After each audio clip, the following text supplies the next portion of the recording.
നമസ്കാരം, കൊട്ടാരക്കര മീഡിയയിലേക്ക് സ്വാഗതം. ഇലക്ഷൻ കഴിഞ്ഞ് ടൂറിലാണ് CM പിണറായി വിജയനും കുടുംബവും. മാസപ്പടി വിവാദം കത്തി നിൽക്കുമ്പോഴും CMനെ ഫോണിൽ കിട്ടാതെ വലയുകയാണ് സഹമന്ത്രിമാർ. ഓസ്കാർ പുരസ്കാരം വാങ്ങാൻ പോകുന്ന ധൃതിയിലാണ് മുഖ്യനും കുടുംബവും ഇന്തോനേഷ്യയിൽ കറങ്ങുന്നത്. പൊതു ഖജനാവിൽ നിന്ന് പണം കടമെടുത്താണ് അമ്മായിയച്ഛനും മരുമകൻ മുഹമ്മദ് റിയാസും ഇന്തോനേഷ്യ പിടിച്ചിരിക്കുന്നത്. 12 വരെ ഇന്തോനേഷ്യയിലും അതിനുശേഷം സിംഗപ്പൂരിലും പിന്നീട് ഈ മാസം 19 മുതൽ 21 വരെ UAEയിലും സന്ദർശിക്കും. അതിനുശേഷമേ കേരളത്തിലേക്കുള്ളൂവെന്നാണ് കേൾക്കുന്നത്.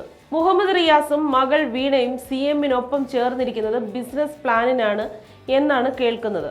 എന്തായാലും മാസപ്പടി രഹസ്യം കേരളത്തിൽ പാട്ടായ സ്ഥിതിക്ക് ഒന്ന് റിഫ്രഷ് ചെയ്യാമെന്ന നിലയ്ക്കാണ് ടൂറിൽ കഴിയുന്നത്. വിവിധ ടൂറിസ്റ്റ് കേന്ദ്രങ്ങൾ സന്ദർശിക്കാനുള്ള സ്വകാര്യ യാത്രയെന്നാണ് മന്ത്രി മുഹമ്മദ് റിയാസ് അറിയിച്ചിരിക്കുന്നത്. അതേസമയം മുഖ്യമന്ത്രിയുടെ യാത്ര പരിശോധിക്കണമെന്നാവശ്യപ്പെട്ട് ഒരുപാട് നേതാക്കൾ മുന്നോട്ട് വന്നിട്ടുണ്ട്. പൊതു ഖജനാവിൽ നിന്ന് പണമെടുത്തുള്ള യാത്രയുടെ മുഴുവൻ ചെലവായ കണക്കും CM നൽകണമെന്ന് ആവശ്യപ്പെട്ട് പ്രതിപക്ഷ നേതാവ് VD സതീശൻ രംഗത്തുണ്ട്. ജനങ്ങളെ പട്ടിണിക്കിട്ട് മുഖ്യനും മരുമകനും യാത്ര ചെയ്താൽ പൊതുജനം മാപ്പ് തരില്ലെന്ന് VD സതീശൻ പറയുന്നു. ഈ യാത്രയുടെ സ്പോൺസർ ആരെന്ന് മാധ്യമങ്ങൾ ചോദിച്ചപ്പോൾ അറിയേണ്ടതില്ലെന്നാണ് LDF കൺവീനർ EP ജയരാജൻ മറുപടി പറഞ്ഞത്. യാത്രാ ചെലവ് ആരാണ് വഹിക്കുന്നത് എന്ന് ചോദിക്കുമ്പോൾ നിങ്ങൾ ചെലവ് കൊടുക്കുമോ എന്നാണ് EPയുടെ ചോദ്യം.